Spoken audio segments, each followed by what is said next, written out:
सुप्रभात प्यारे बच्चों, कैसे हो? उम्मीद है आप सब घर पर स्वस्थ और सुरक्षित होंगे। इसी उम्मीद के साथ हम अपने पढ़ाई को जारी रखते हुए आगे बढ़ते हैं। बच्चों, आपके सामने दो तस्वीरें दिख रहे हैं। एक है आम का, दूसरा है तितली। आम के नीचे लिखा है मीठा आम, तितली के नीचे लिखा है सुंदर तितली। अब आपको बताना है आम और तितली की विशेषता बताने वाले शब्द कौन सा है। ठीक है, आम की विशेषता बताने वाले शब्द है मीठा, तितली की विशेषता बताने वाले शब्द है सुंदर। अब पता चल गया होगा कि विशेषता जहाँ पर हमें पता चलता है उसे क्या कहते हैं। गुण जहाँ पर प्रकाश पाए उसे हम क्या कहते हैं। ठीक है, तो हमें पता चल गया होगा कि जहाँ विशेषताओं की पता चलता है, जहाँ विशेषताओं की बोध होती है उसे हम विशेषण शब्द कहते हैं।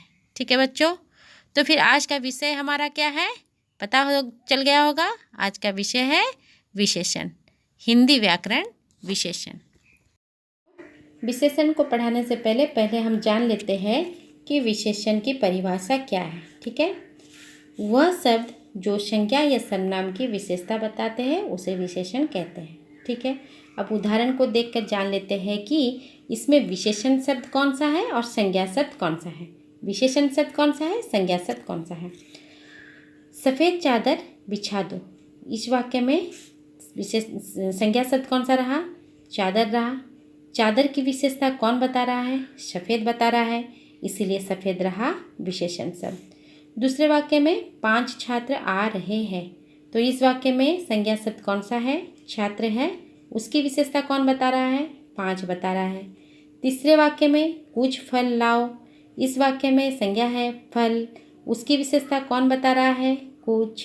दुबला घोड़ा दौड़ रहा है, इस वाक्य में संज्ञा पद है घोड़ा, उसकी विशेषता कौन बता रहा है, दुबला बता रहा है।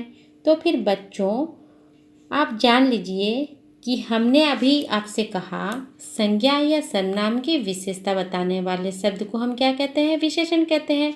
तो संज्ञा की विशेषता यहाँ पर कौन सा शब्द बोल रहा है, पहले वाक्य में सफ़ेद, दूसरे वाक्य में 5, तीसरे वाक्य में कुछ, चौथे वाक्य में दुबला, यानी ये रहा आपकी विशेषण। और ये चादर, छात्र, फल, घोड़ा, ये रहा आपकी संज्ञा शब्द, यानी संज्ञाओं की विशेषता बताने वाले शब्द है विशेषण, यानी ये रहा आपकी विशेषण। ठीक है, अब चलते हैं विशेषण की प्रकार भेदों की ओर। विशेषणों को 4 भागों में बांटा गया है। पहला है गुणवाचक विशेषण, दूसरा है संख्यावाचक विशेषण, तीसरा है परिमाणवाचक विशेषण, चौथा है सार्वनामिक वाचक विशेषण। ठीक है, पहले हम लोग गुणवाचक विशेषण को लेते हैं। जो विशेषण संज्ञा या सर्वनाम का गुण, दोष, रूप, रंग, आकार, प्रकार, दशा, स्थिति, अवस्था, स्वभाव, स्थान और काल आदि बोध करवाते हैं उसे हम गुणवाचक विशेषण कहते हैं। उदाहरण को देख के जान लेते हैं। मदन बुद्धिमान लड़का है, तो इस वाक्य में संज्ञा शब्द कौन सा रहा, लड़का रहा, उसकी विशेषता कौन बता रहा है, बुद्धिमान बता रहा है, तो बुद्धिमान जाहिर है गुणवाचक विशेषण रहा।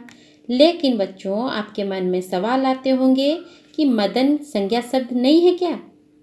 मदन संज्ञा शब्द है, लेकिन आपके जानकारी के लिए बता दें कि जिस संज्ञा शब्द के पहले वाला शब्द उसकी विशेषताओं को बताते हैं वो है गुणवाचक विशेषण। यानी इस वाक्य में संज्ञा शब्द रहा लड़का, लड़का के पहले वाले शब्द जिसकी लड़का का विशेषता बता रहा है वो क्या रहा शब्द, बुद्धिमान रहा, इसलिए बुद्धिमान रहा गुणवाचक विशेषण। यानी लड़का का विशेषता बताने वाला शब्द रहा बुद्धिमान, इसलिए इसे गुणवाचक विशेषण कहते हैं।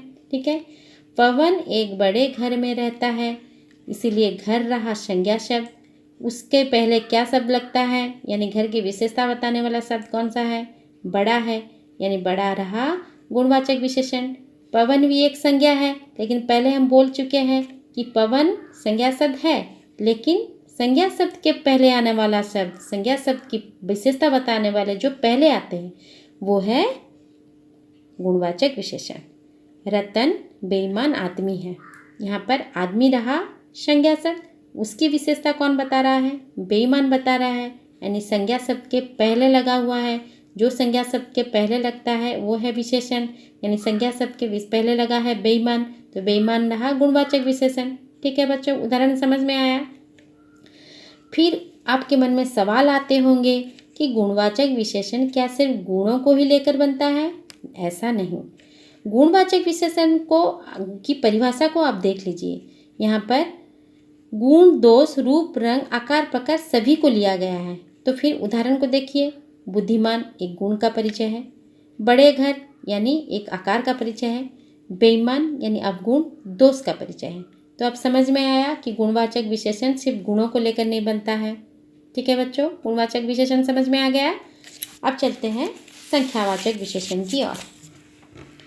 जो विशेषण संज्ञा सर्वनाम की संख्या का बोध कराते हैं उसे हम संख्यावाचक विशेषण कहते हैं। उदाहरण को देखिए। मैंने 3 पुस्तकें खरीदी। यहाँ इस वाक्य में पुस्तक है संज्ञा शब्द, 3 उसके विशेषता को बताते हैं, इसीलिए 3 रहा विशेषण शब्द यानी संख्यावाचक विशेषण। दूसरे वाक्य में भी माँ ने कुछ किताबें दी। यहाँ इस वाक्य में किताबें एक संज्ञा शब्द है, उसकी विशेषता कौन बता रहा है? कुछ बता रहा है। तो बच्चों इन दोनों उदाहरण को ठीक से देखिए। पहले उदाहरण में पुस्तकें की विशेषता 3 बता रहा है, लेकिन 3 यहाँ इसके निश्चित का परिचय करवाता है। पुस्तकें 3 पुस्तकें यानी निश्चित का बोध कराता है, इसीलिए इसे हम निश्चित संख्यावाचक विशेषण कहते हैं।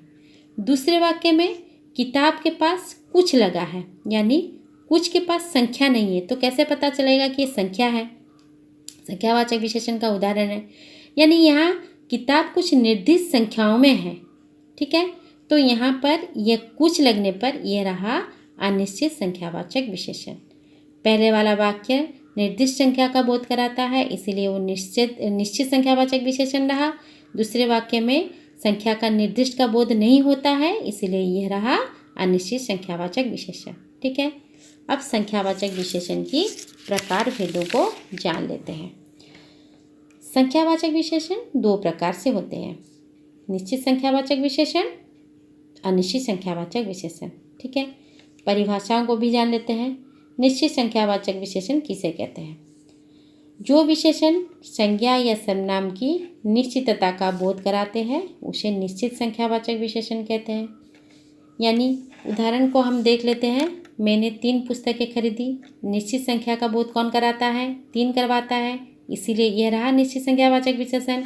उसी तरह अनिश्चित संख्यावाचक विशेषण की परिभाषा है, जो विशेषण संज्ञा या सर्वनाम की अनिश्चितता का बोध कराता है उसे हम अनिश्चित संख्यावाचक विशेषण कहते हैं। यानी अनिश्चित संख्यावाचक का वाक्य क्या है? माँ ने कुछ किताबें दी। यहाँ संख्या का बोध नहीं होता है, निर्दिष्ट संख्या का बोध नहीं होने के कारण यह रहा अनिश्चित संख्यावाचक विशेषण। ठीक है बच्चों, अब समझ में आ गया होगा कि संख्यावाचक विशेषण क्या है।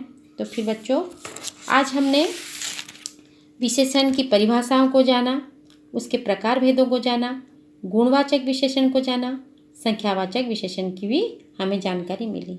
ठीक है बच्चों, अब अगली बार हम कुछ और विशेषणों को लेकर आएंगे। तब तक के लिए घर पर रहिए, सुरक्षित रहिए। धन्यवाद।